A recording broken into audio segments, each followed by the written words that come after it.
Nikupatie marriage mathematics, alafu tuone kwamba mambo yanakuwa namna gani. Asubuhi njema hii msikilizaji, marriage mathematics ya siku ya leo, basi how to open doors of blessings in your marriage. Marriage mathematics, how to open doors of blessings in your marriage. Sometimes people close the doors of blessings in their marriage, and they think that they can find blessings of marriage outside their marriage. It will never work like that. How to open doors of blessings in your marriage. People think that they can open blessings of blessings out of their marriage. It can't work like that. Now today, let me be open here. Be united as a couple. Where there is unity, God commands blessings. Show me a family that is dysfunctional.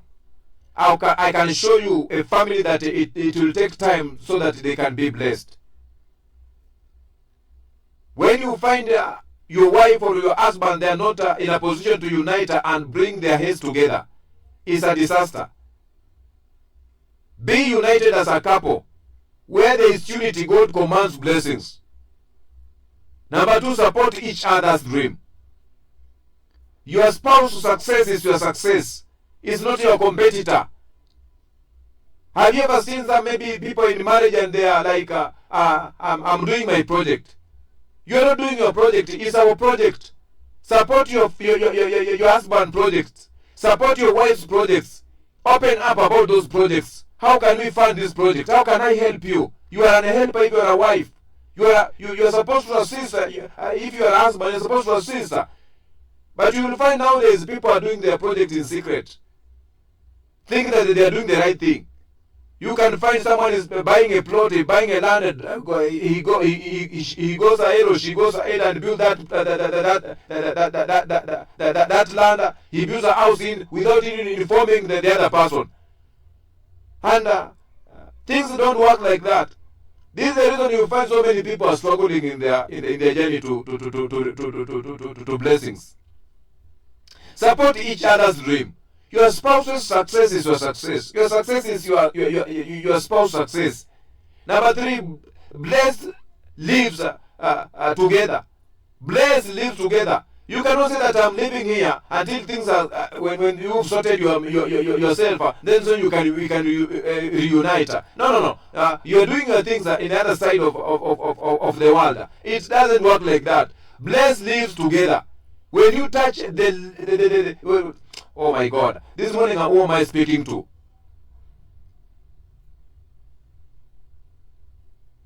Have a moment to bless lives together. As you live together, have a moment to bless lives. You want to be blessed, bless lives. If my prayer was, God, give me a company so that I can be a good enough with my children and my wife, I'm sure that company will never come. But my prayer is, God, give me a company so that I can be a blessing to families, so that I can impact people, I can empower people, I can inspire people, I can empower and inspire and empower generations. That what you give me, it can live beyond my life.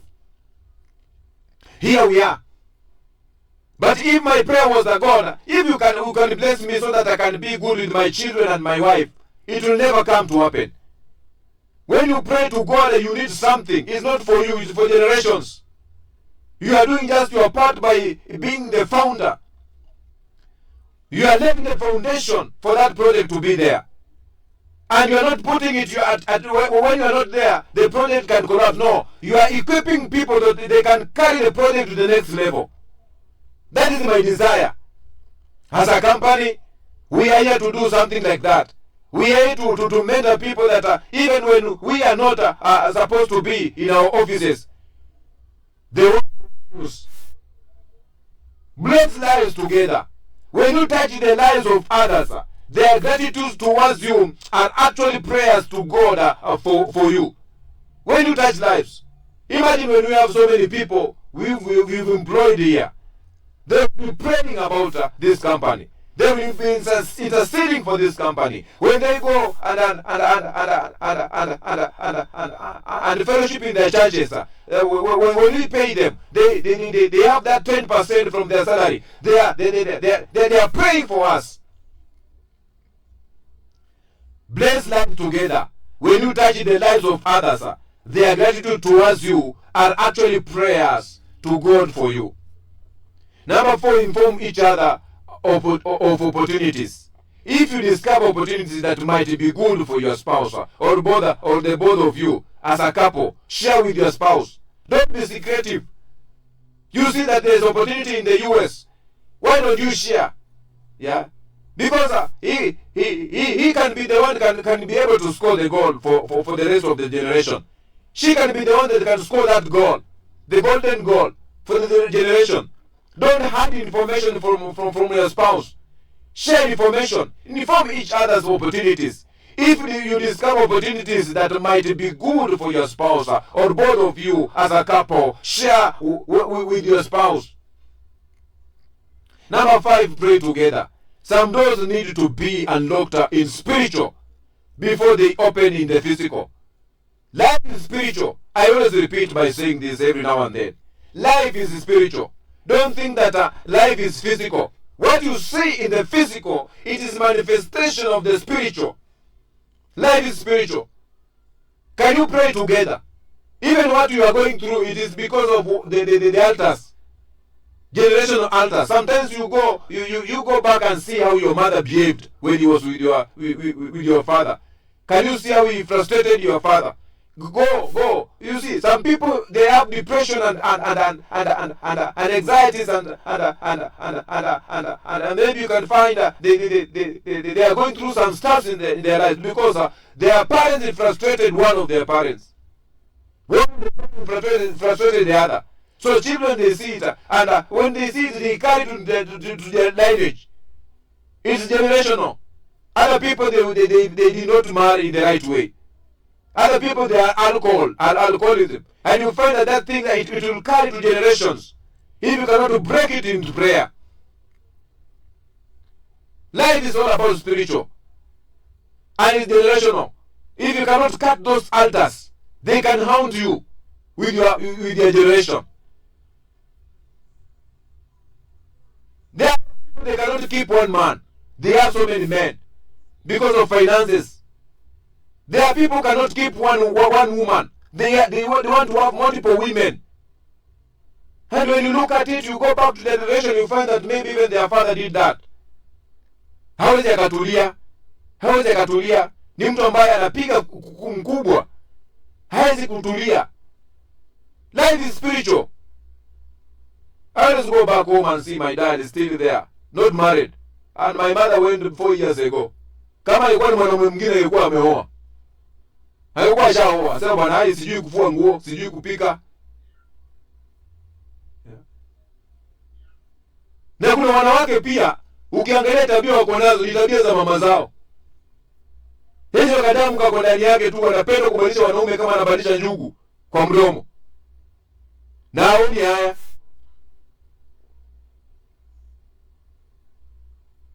Life is spiritual.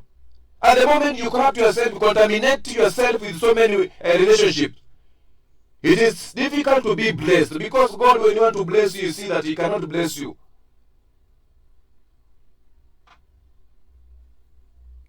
Kwa sababu you are living a sinful life. Pray together. Some doors need to be up and unlocked in the spiritual before they open in the physical. Number 6, be good to each other. That's why you attract goodness. Be good to each other. Grow together. Grow together. 2 are better than 1, for they have a better reward for their labor.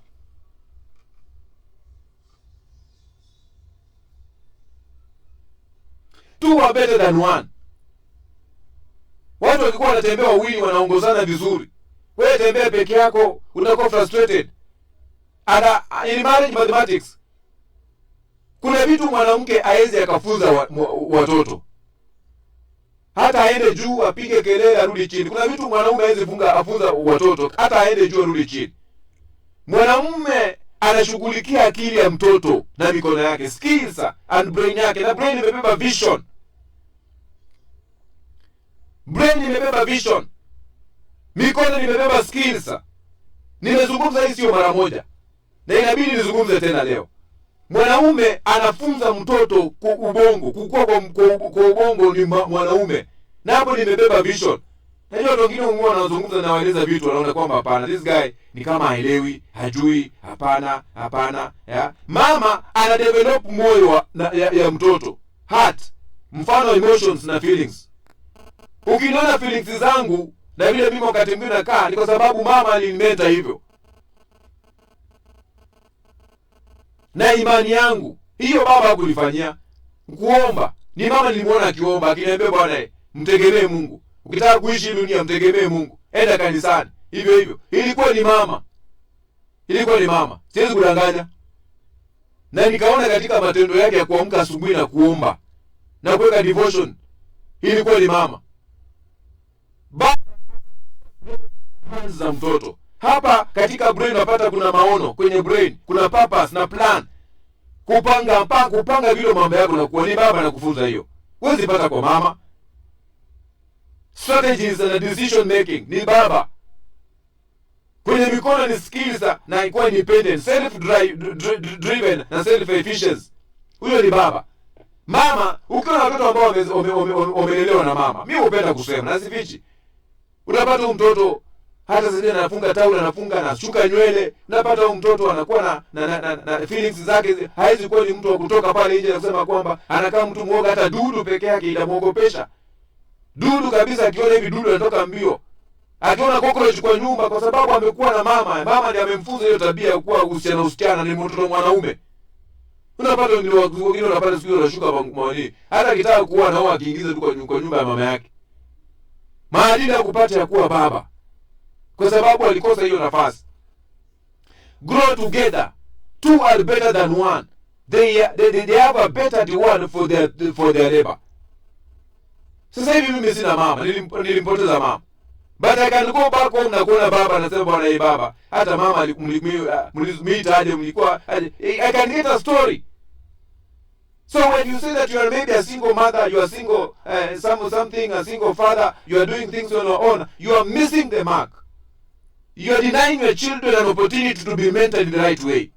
At the end of the day, you release a product outside that cannot be able to stand grounds in the society that you are releasing. Because these children are raw material that God has given us. We have to mentor them so that we can release them to the society. We cannot release people who are not ready to be fathers and mothers in this society. Leaders of tomorrow. It begins in a family setup. Even when God wants to bless people, He blesses them through a family. How does your family look like?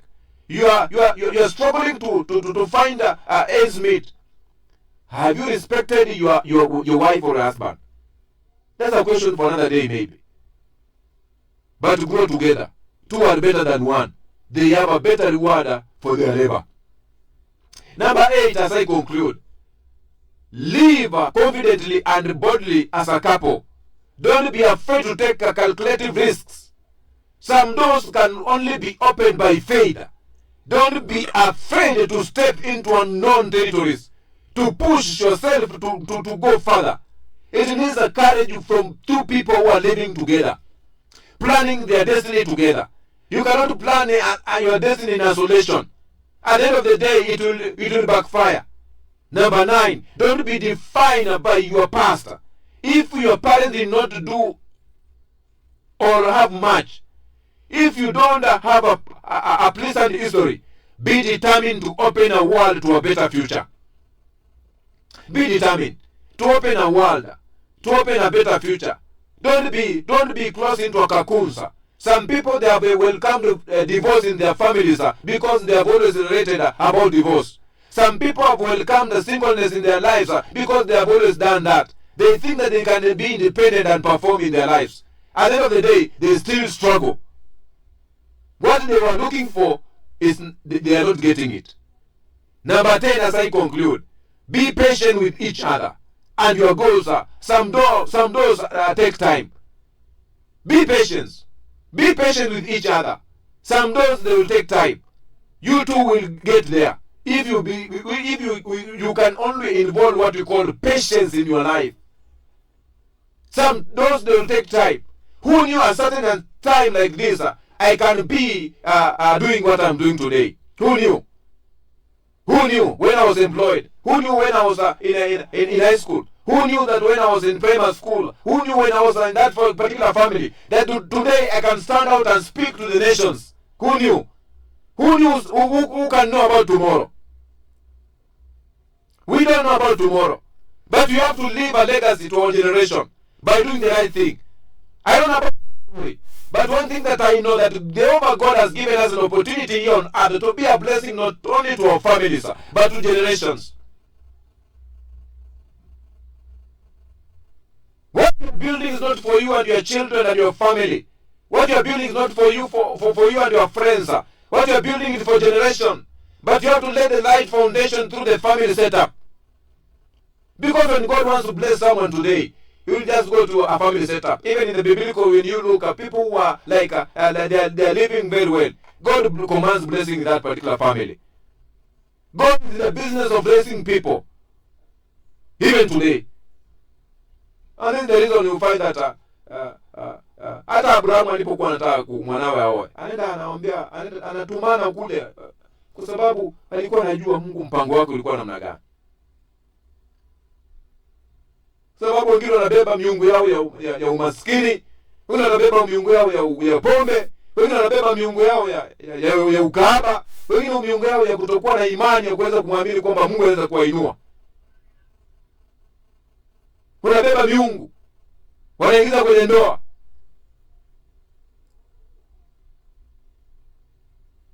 Kuna mtu ambaye leo hii akiambiwa kwamba atio inawezekana kwamba unaweza anza tu chini tu hivi kama chochote tu bila chochote, kwamba hapana, you need to have money on the table. Without money you cannot perform, you cannot do anything. Yeah.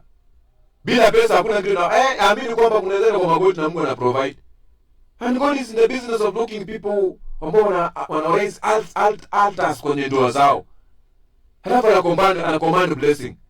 Wewe na profession yako na pesa yako na nini unahangaika hadi kufikia leo bado, kwa sababu lazima utafute hizo pesa na utazipata. Anataka tu mtu aweze kumuinamia tu na kumsujudu. Wewe ambapo unafanya kazi yako kwa bidii, unajitolea. Na hivyo ndio Mungu anainua watu. Anawaketisha na wafalme, watu ambao wameamua kumuinua. I can go on and on. Let me end there. But how to open doors of blessing in your marriage? Iko tu kwa hiyo vitu ambavyo nimekuambia, nimekufahamisha. Wewe vitumie tu. Tumia hata kimoja, utaona matokeo.